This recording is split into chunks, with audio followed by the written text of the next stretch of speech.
открылась 7-я спартакиада инвалидов. И мы очень рады этому событию. И надо отметить, что ежегодно у нас все больше и больше участников.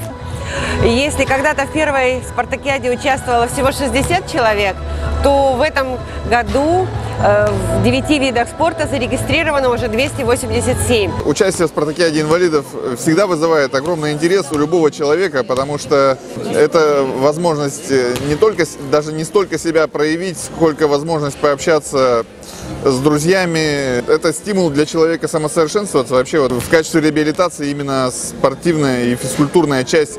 И еще самое главное, конечно же, что на спартакиаде человек может заинтересоваться определенным видом спорта, и совсем не исключено, что кто-то станет паралимпийским чемпионом благодаря вот тому, что загорелся именно на этой спартакиаде инвалидов.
Основными задачами проведения спартакиады является отбор кандидатов в команду города Якутска для участия в 11-й спартакиаде инвалидов Республики Саха-Якутия, который будет проводиться с 7 по 10 июля этого года в городе Якутске. Соревнования были как бы личного характера, да?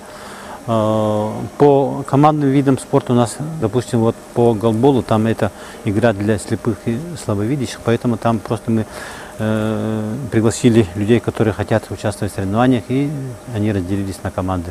То же самое можно сказать насчет соревнований по волейболу стоя и по волейболу сидя. По футболу там более-менее конкретные были команды, это с коррекционных школ, там с училищ, ну, более-менее такие скомплектованные команды были там по мини-футболу, поэтому там приняло участие 6 команд. Ну, там игры были очень такие захватывающие, очень интересные игры получились. Ну, остальные виды: теннис, настольный теннис, шахматы, шашки, легкая атлетика, армрестлинг, они были личного характера. Там поэтому командные итоги не подводились.